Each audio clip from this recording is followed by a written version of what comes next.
Hi friends అందరికీ, నేను మీ మనిషా. ఈరోజు అయితే మీకు పునుగులను నార్మల్గా చేస్తూ ఉంటాం కదా, ఇప్పుడు అలా కాకుండా నేను మీకు ఎంతో జ్యూసీగా ఉండే స్వీట్ పునుగులను చూపిస్తున్నాను. చూడండి. ఇప్పటివరకు అయితే మన ఛానల్ని సబ్స్క్రైబ్ చేసుకోకపోతే సబ్స్క్రైబ్ చేసుకోండి. ఈ వీడియోలోకి వెళ్దామా. ముందుగా అయితే 1 కప్పు వరకు షుగర్ తీసుకుంటున్నానండి, కరెక్ట్ 1 కప్పు. ఇప్పుడైతే ఇదే కప్పుతోనే 1 కప్పు వరకు వాటర్ తీసుకుందాం. దీనికైతే ఎటువంటి పాకము అవసరం ఉండదండి. స్టవ్ వెలిగించేసి పొయ్యి పైన పెట్టేసుకుందామండి. ఈ చక్కెర అంతా మనకు కరిగిపోయి చిక్కబడి కొద్దిగా బంక అనిపించే వరకు స్టవ్ లో ఫ్లేమ్లోనే ఉంచేసి ఈ చక్కెర పాకాన్ని మరిగించేద్దామండి. ఇందులోకి యాలకుల పొడి ఉంటే వేసుకోండి, పొడి లేకుంటే ఒక 2 యాలకులు కచ్చాపచ్చాగా దంచేసి వేసేసుకుందామండి. చక్కెర పాకం అనేది దగ్గర అయ్యే వరకు స్టవ్ లో ఫ్లేమ్లో నుంచి మరిగించేసుకుందాం.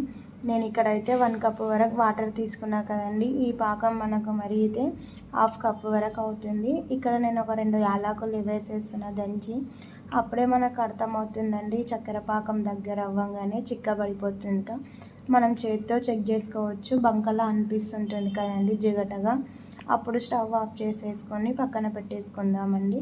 నెక్స్ట్ వచ్చేసి 1 కప్పు షుగర్ తీసుకున్నా కాబట్టి 1 కప్పు వరకు మైదా తీసుకుంటున్నానండి. అందులోకి కొద్దిగా నిమ్మకాయ, ఈ నిమ్మకాయ వేయడం వలన చక్కెర అనేది ఉండలు కట్టకుండా స్వీట్గా జ్యూసీగా ఉంటుందండి, మెత్తగా ఈ పునుగులు. నెక్స్ట్ ఇందులోకి కొద్దిగా సాల్ట్ యాడ్ చేసేసి కలిపేసుకుందామండి. ఈ సాల్ట్ అనేది ఏ స్వీట్లోకైనా వేయడం వలన టేస్ట్ అనేది ఇంకా ఎక్కువగా ఉంటుంది. ఈ పిండిని అయితే కొద్దిగా వాటర్ యాడ్ చేసేసుకుంటూ కలిపేసుకుందామండి. ఒకేసారి వాటర్ యాడ్ చేస్తే మరి పిండి అనేది లూజ్గా అవుతుంది కాబట్టి కొద్దిగా వాటర్ యాడ్ చేసేసుకుంటూ ఉండలు లేకుండా పిండి సాఫ్ట్గా అయ్యేలా కలిపేసుకుందామండి. మీరు చేతితో కలిపేసుకున్నా ఓకే, ఏం ప్రాబ్లం ఉండదు. నేను చూపించే విధంగా ఉండాలండి. పిండి ఏ ఉండలు లేకుండా సాఫ్ట్గా ఉండాలి. మన దోశ పిండి ఎలా ఉంటుందో అలా మెత్తగా ఉండేలా కలిపేసుకుందామండి. కలిపేసిన తర్వాత ఇందులోకి కొద్దిగా వంట సోడాని యాడ్ చేసేసుకుందామండి. దీన్ని మేము సోలా పొడి అంటాము. కొద్దిగా యాడ్ చేసేసుకొని ఒకసారి కలిపేసుకుందాం. నెక్స్ట్ వచ్చేసి ఒక కడాయి పెట్టుకొని ఆయిల్ తీసుకొని, ఆయిల్ హీట్ అయ్యాక మనం చిన్నగా పునుగులు వేసేయడమేనండి. నార్మల్గా కొద్దిగా పిండి వేసి కలిపేసుకుందామండి. పునుగులను కొద్దిగా బ్రౌన్ కలర్ వచ్చే వరకు కలిపేసుకుందామండి.